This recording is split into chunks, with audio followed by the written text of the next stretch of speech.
Aujourd'hui à l'émission, Jason Dupuis.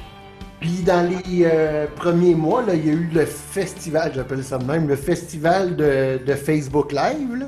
Tu sais, tout le monde faisait son Facebook Live. Il y a eu des belles initiatives dans le country. bienvenue à Mission Country!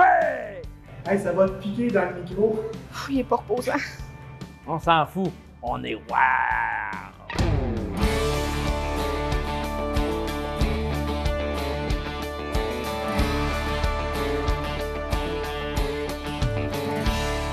Jason Dupuis. Vous allez voir, c'est un personnage qui mérite d'être connu. Il porte beaucoup de chapeaux et il a surtout le country dans le cœur. Il l'a tatoué. Ah, vraiment. Parce qu'il fait vraiment tout pour le country, même que ça frôle la maladie mentale. C'est lui qui l'a dit, là. On vous laisse avec Jason Dupuis. Rosalie, le temps nous presse. Bon, tu ne peux pas me quitter. Rappelle-toi dans l'herbe fraîche. Rosalie. Je suis en compagnie de Jason Dupuis. Et comment le décrire? Je dirais l'homme à plusieurs chapeaux. Puisque, en fait, Jason, tu as ta propre boîte de promotion, communication, qui est Paja Communication. Tu es programmateur pour Stingray Music Franco Country. Tu animes aussi, tu as des capsules dans les émissions de radio. Et tu es artiste. Mais le volet artiste, on va garder ça pour Steve tantôt. Et moi, je vais me concentrer davantage sur le volet artisan de la musique country. Je pense qu'on aimerait tous oublier les moments difficiles qu'on vit présentement, là, dû à la COVID, mais on est là puis on n'a pas le choix de le vivre. Par contre, le milieu artistique a été durement touché par tous les confinements et toutes les mesures. Toi, tu as vécu ça comment, en fait, le premier confinement, ou tu vis ça comment maintenant? Puis ça va s'étirer, selon moi, encore assez longtemps. Quand je dis ça, je parle surtout des salles de spectacle, par exemple. Tu sais, d'après moi, l'ancien Métropolis, là, ici à Montréal, qui a une capacité d'à peu près 2500 personnes, bien serré, là, avant qu'on revoie ça, là, d'après moi, ça va être dans bien du temps, je pense. Là, selon moi, ça va reprendre éventuellement, c'est sûr. Là, mais bon. Mais au mois de mars, quand que tout ça a été annoncé, moi, comme tout le monde, j'ai été vraiment surpris. Puis on suivait ça comme si c'était l'apocalypse puis la fin du monde. Ben, ça l'était un peu au final. Puis moi, je suis sur le plateau Mont-Royal, ici à Montréal. Un quartier qui est ultra vivant depuis toujours, où il y a plein d'artistes, puis tout ça. Puis du jour au lendemain, tout a été fermé. Ça faisait peur, là, tu sais. C'était désertique, c'était triste. Et puis, j'avais, justement, comme tu as dit, moi, je fais de la promotion radio. Et puis, je gère des réseaux sociaux aussi pour plusieurs artistes. Mais j'avais, entre autres, trois nouveaux extraits radio à lancer. Mais moi, ce que j'ai dit à mes clients, je dis, ben là, ça sert un peu à rien. C'est un peu un coup d'épée dans l'eau parce que tout le monde est en train de se réorganiser. Puis c'était un peu bizarre de faire de la promotion de chansons pendant qu'à peu près toute la planète était en confinement, là, tu sais. C'était bizarre. Mais il y avait une panique. Il y a eu une panique, et puis elle est encore là, parce que, comme je dis, tu sais, c'est pas prêt d'arrêter. C'est pas prêt de revenir, je veux dire. Il y a eu une panique, oui. Et puis, je le sens encore. Tu sais, moi, j'essaye de répondre du mieux que je peux, tu sais, à tout le monde qui m'approche, pas nécessairement pour travailler avec moi, mais juste pour essayer que je les guide un peu à travers, tu sais, toutes les différentes possibilités qu'il y a versus le fait qu'on ne peut pas faire de spectacle. Puis dans le country, je pense, entre autres, particulièrement, tu sais, un été sans show, ça marche pas, là. Certains artistes sont allés à ta rencontre ou t'ont appelé pour avoir des conseils, en fait, sur comment ils devaient probablement procéder, en fait, pour leur carrière et tout. Toi, en tant que promoteur d'artistes ou de musique, est-ce que tu as dû changer ou adapter, en fait, tes stratégies pour la promotion due à la COVID ou, en fait, c'est resté la même chose, mais c'est juste que tout était plus au ralenti? Oui, au début, tout était au ralenti, mais pour moi, par rapport au travail que je fais, bien honnêtement, ça n'a pas vraiment rien changé. Parce que la promotion radio, essentiellement, c'est de prendre contact avec les directeurs musicaux, tu sais, pour présenter la chanson pour laquelle je travaille, pour laquelle je fais la promotion, puis de m'assurer, dans le meilleur des mondes, que ça tourne sur les ondes, tu sais. Fait que ça, c'est le même principe, ça change pas. Mais au début, au mois de mars, avril, mai même, c'était oui au ralenti et très désorganisé, là. On sait maintenant que le country, en fait, le style country est maintenant beaucoup plus large. Donc, on va avoir country folk, pop, il y a le bluegrass et tout. Est-ce que le fait, en fait, que la promotion des artistes francophones a été un peu plus là, est-ce que ces artistes, à savoir plus country pop ou folk, est-ce qu'ils ont eu, en fait, ça a été avantageux pour eux? Est-ce qu'ils ont eu plus d'opportunités, en fait, de passer euh, dans les radios plus commerciales? Honnêtement, je pense pas que ça a joué tant que ça. Puis tu as entièrement raison que c'est surtout sur les ondes plus commerciales, si on veut. Là, on parle des réseaux, entre autres, mais ils sont encore boqués, je dirais.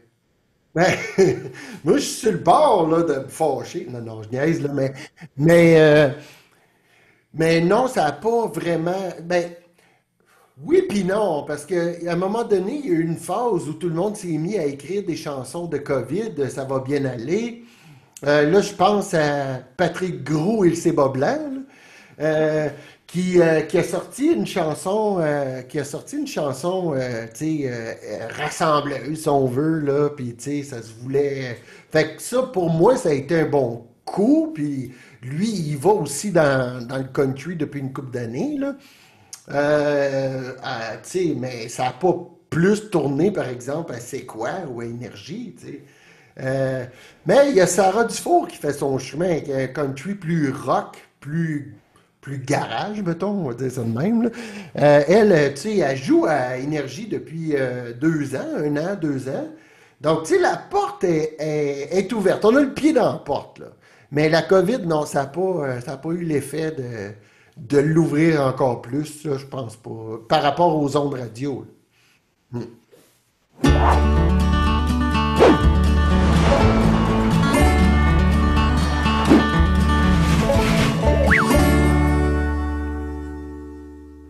Alors, Jason, on est rendu au segment Chante la toune. Oh, que oui, j'ai jamais été aussi près que ça. T'es prêt? Est-ce que t'as fait tes vocalises? Oui, je les ai faites ce matin, j'ai eu mon cours de chant. Avec le premier mot, nous. Ah, nous c'est un peu tout, une histoire d'amour, euh, euh, la vie sans problème. Merci, c'était beau. Moi, t'as facile, celle-là. Alors, capitaine. Ah, oh. Euh, ah oui, ah si j'étais un homme, ben je suis un homme, je serais capitaine d'un navire bleu ou blanc, et je dis vraiment n'importe quoi, là. Histoire.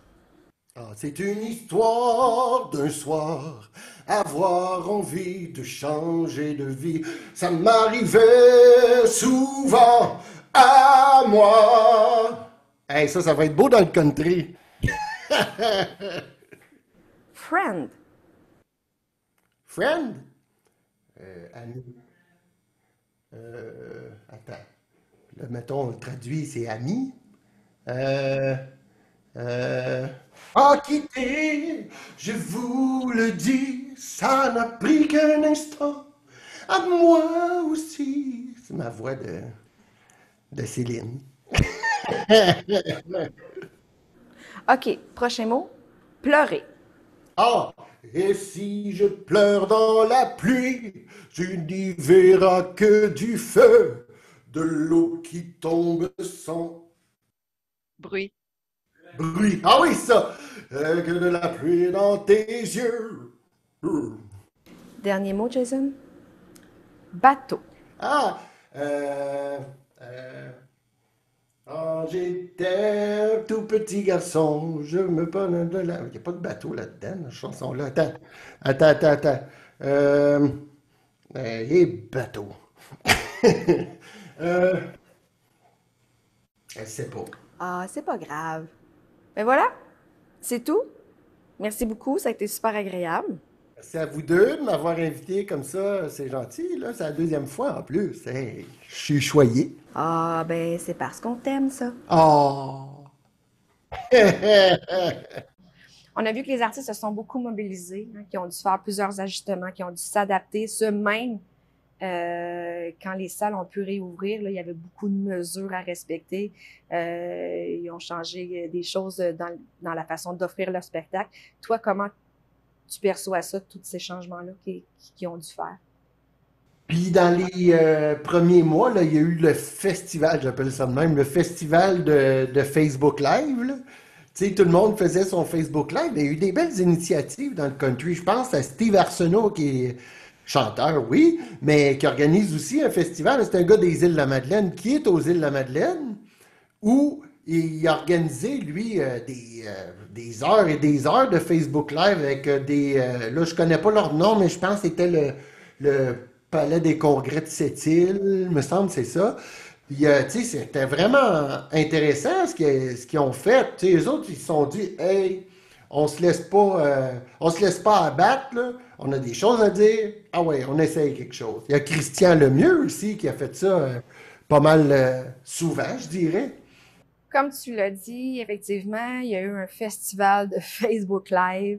Euh, est-ce que ça te fait peur, en fait, lorsqu'on va revenir à une vie dite plus normale, où est-ce que là, les salles vont réouvrir et que les mesures vont être assouplies et tout?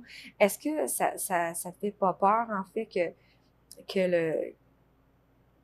l'achat des billets pourrait risquer d'être à la baisse, étant donné que tous les Facebook Live, en fait, c'est gratuit.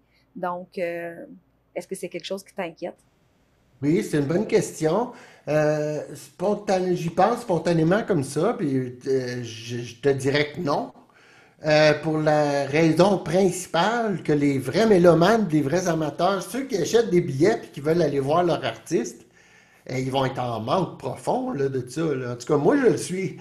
Tu sais, je donne un coup de pouce à Danny Darèche et puis Caroline King, là, tu sais, qui font leur hommage à leur mère en reprenant leurs chansons et tout ça. Puis Danny, hier, avant-hier ou la semaine passée, j'y ai dit, j'ai tellement hâte de te revoir encore sur scène puis de t'entendre chanter. Ça me manque. Fait que pour ces raisons-là, je pense pas, moi, que les billets. Je pense pas que le retour va être difficile pour. Ça va être difficile à cause des règles sanitaires, là, tu sais. Ça se peut que ça refroidisse bien du monde, là. Hey Jason, c'est déjà terminé pour moi. Écoute, ça a été super agréable de te parler, de te revoir, même si c'est en Zoom. On parlerait de musique hein, pendant des heures, on le sait bien. Mais là, je vais t'envoyer avec mon acolyte Steve. D'accord, il est-tu gentil? Inquiète-toi pas, je vais lui parler dans le casque. Il va être fin avec toi. Ah, ok, merci. Bye, Jason. Salut! Toi aussi, j'ai hâte de te voir sur scène. Jouer au gala country. Les amis, me croyez-vous quand je vous dis que je donnerai tout pour jouer au gala country? J'ai joué au Stampede de Calgary. Les petites femmes étaient sexy en robe soleil, en bottes de pluie. Je suis même allé jouer à Paris. On a bu du vin, on a fêté toute la nuit. Quand on est allé au... OK, là, Jason, moi, je veux parler à l'artiste. Puis là, les gens vont souvent se dire, hein, l'artiste? Ah ouais, parce qu'il est endormi depuis un bout. Parlons de ton single qui est en préparation, parce que là, tu travailles avec Danny Boudreau et Stéphane Desrasmes. Alors, parle-nous-en. Ben, l'autre jour, je parlais par téléphone à Danny, je sais plus de quoi, mais de musique country, c'est sûr, là. Puis à un moment donné, j'ai dit, Danny, ça te tenterait pas de m'écrire une chanson? Mais dans ma tête, tu sais, je me dis, j'ai rien à perdre, là, on jase. Puis il m'a dit, ben oui, de quoi tu voudrais que ça parle? Là, j'ai dit, ben tu sais, mettons un gars mi-quarantaine, tu sais, qui a toujours voulu faire carrière dans la musique country, mais que finalement, il se réveille mais à 45 ans, blablabla. J'ai dit, OK, ben je vais essayer de quoi? Le lendemain, il m'a envoyé une chanson. J'ai dit, tabarnak, c'est ça? Oh, parce que je vais être censuré, hein. Vous allez mettre des bips? Bip! Non, mais là, j'ai vraiment écouté la tune. J'ai dit, eh, ben, c'est un génie, ce gars-là. Ben, je savais déjà que c'était un génie, mais là, franchement, il a vraiment mis le doigt sur ce que j'avais envie de chanter. Puis, dans le fond, je vais vous le dire. Le titre de la chanson, ça s'appelle Comme Paul Brunel. Fait que dans la chanson, je parle de que j'aurais voulu toujours être Paul Brunel. Tu sais, c'est un peu ça, là, essentiellement, la chanson. Puis, musicalement, c'est le fun au bout. Puis, je travaille avec Stéphane Desraspes, les frères Desraspes. Puis, ben, pas les frères, parce que c'est juste Stéphane, c'est son studio. Mais Mélatone. Peut-être que ça prend l'accent anglophone. Mélatone, je sais pas. Et puis, lui a fait vraiment une job de réalisation super le fun. Hein, j'ai hâte de vous faire entendre ça. Ouais.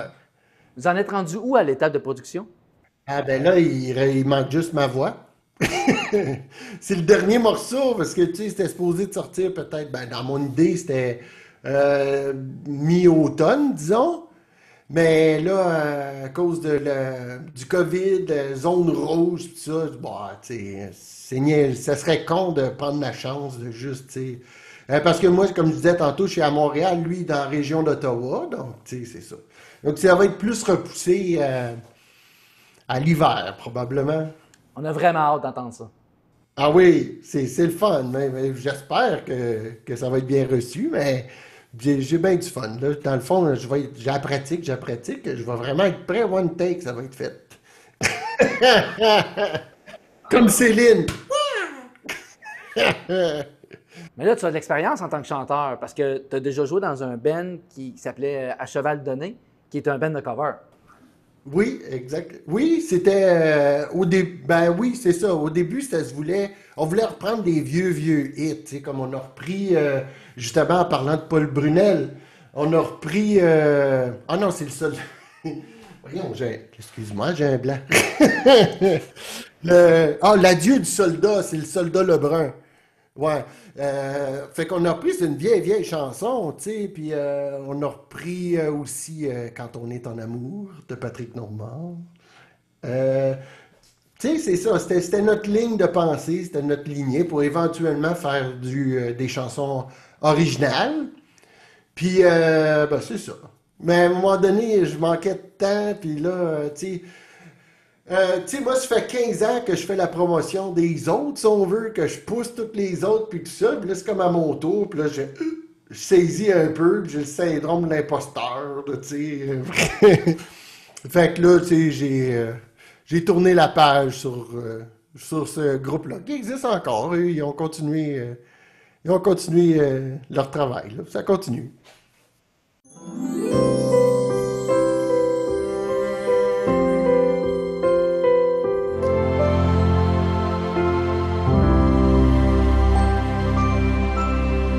Alors, Jason, merci d'avoir accepté un blind date avec moi.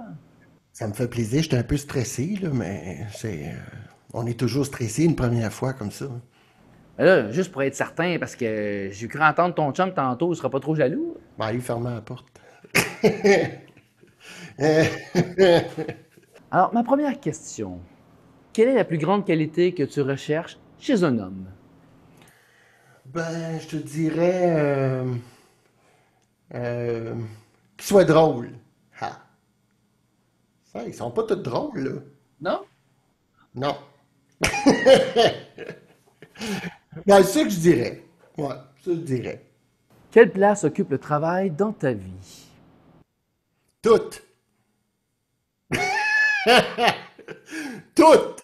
Puis ça, mais pas juste depuis que je travaille en musique, mais avant, je travaillais en hébergement dans les auberges du cœur comme intervenant. Moi, je viens du monde communautaire. J'ai été intervenant en toxicomanie, tout ça. Puis j'ai toujours été comme ça. Ça a toujours été 400% ma vie. Tout ce que je fais tout le temps. Je te dis, ça frôle la maladie mentale. J'aimerais savoir, quel est ton endroit romantique favori? Euh, te dirais, là, présentement, parce que j'étais un peu en sevrage, dans un bar. Non, non, je dis ça parce que ça fait des mois que c'est fermé. Non, mais attends, me répondre pour vrai, c'est une bonne question. Attends. Je dirais. Mais tu sais, juste le parc La Fontaine, aller prendre une marche là, c'est tellement magique. Si tu devais mourir demain, avec qui aimerais-tu être présentement? Ben, avec mon mari. Et où? Oh, au parc La Fontaine. Non, non. Je fais tout au parc La Fontaine. Non, non, attends. Oui, avec mon mari. Puis où? Ben, dans le sud. Ouais. Nous autres, là, depuis une couple d'années, on part tout le temps des fêtes dans le sud. Sauf cette année.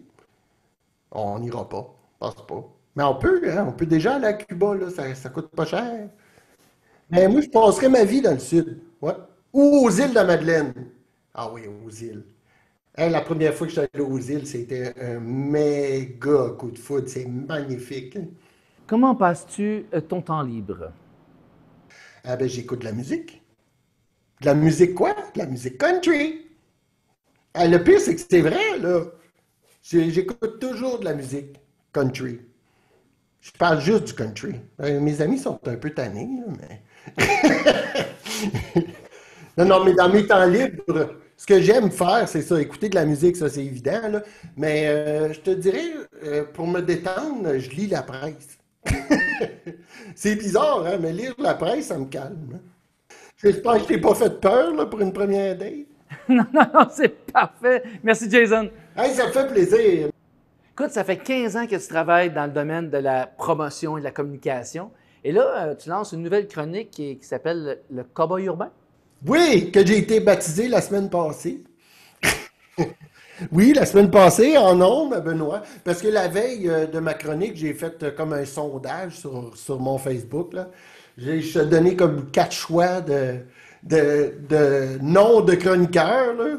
Puis là, c'est celui-là qui est ressorti le plus, le cowboy urbain. Mais de toute façon, Benoît, il m'a toujours appelé de même, le cowboy urbain. C'est que j'ai dit, Benoît, en ondes, là, j'ai dit, là, il faut que tu me baptises officiellement. Je vais te parler de mon sondage. Ouais, fait que là, c'est ça. Là, c'est parti comme ça. Puis là, je vais essayer de faire de la chronique. Je pense que, ben, j'aime ça, faire ça, c'est évident.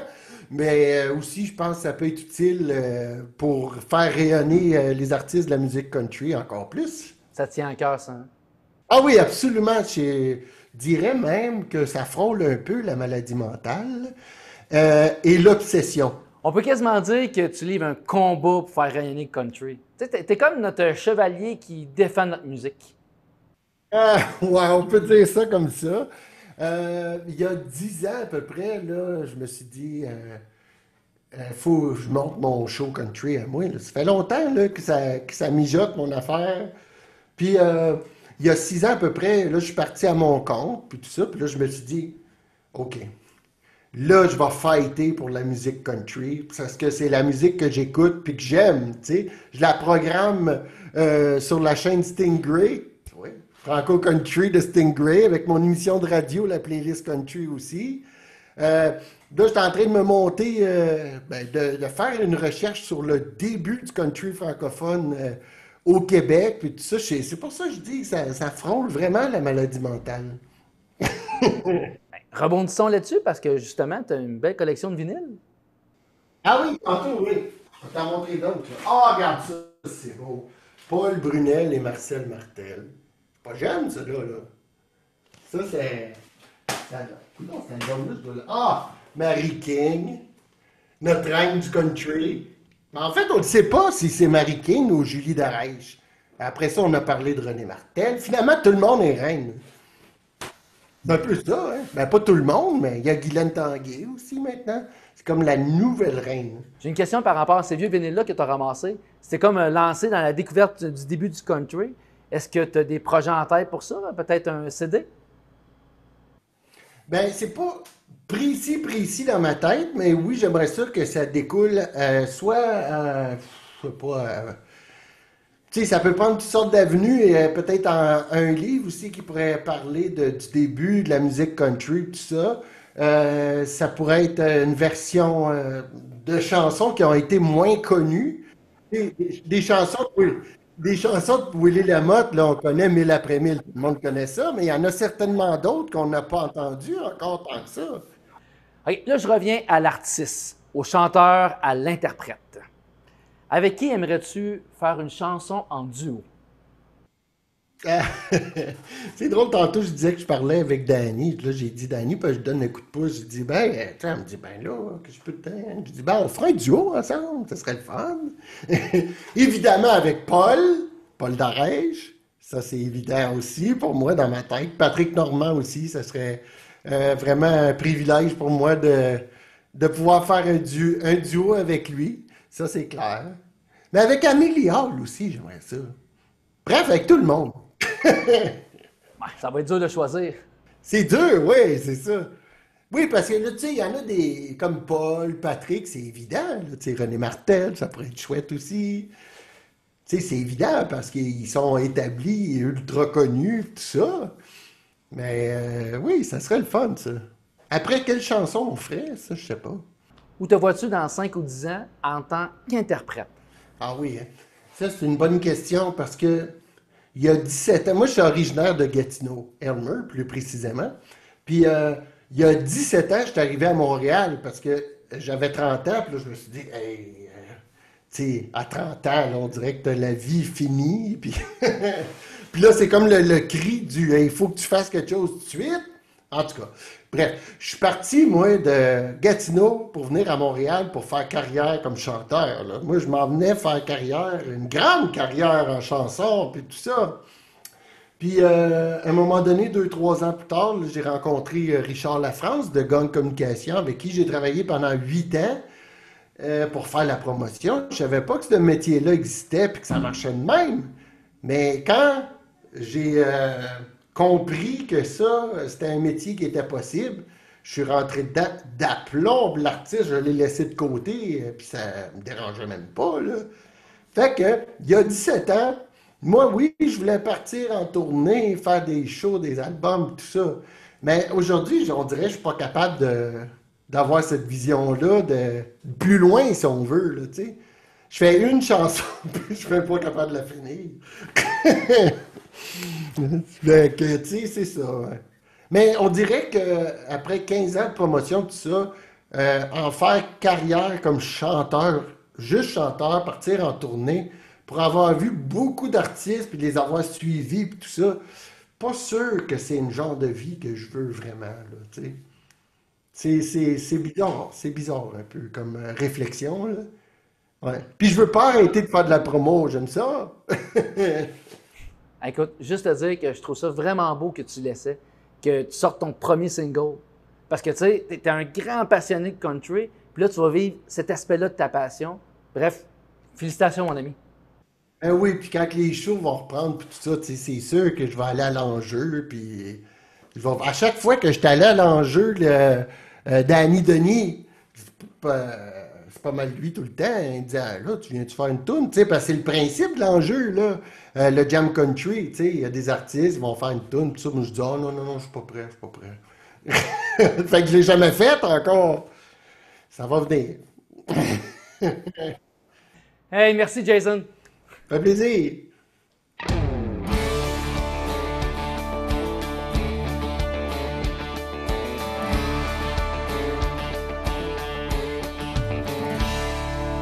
Alors, c'est ce qui m'a fait pour notre émission cette semaine. Merci à notre invité. Vous pouvez aller voir sa page Facebook, les liens YouTube ou tout autre réseaux sociaux. Hein? Oui, ils sont pas mal tous présents là-dessus maintenant. Hein? Ouais. Et un gros merci à l'établi Brasserie Urbaine qui nous ont prêté l'endroit pour faire notre émission, ainsi qu'à la distillerie 29 octobre. Là, on n'a pas fait de drink à l'écran, mais on a bu en sacré. Steve, franchement. Ah, ouais, on mettra un bip. Hey, n'oubliez pas d'aller voir notre page YouTube et notre page Facebook. Allez liker, ça va nous aider. Bye!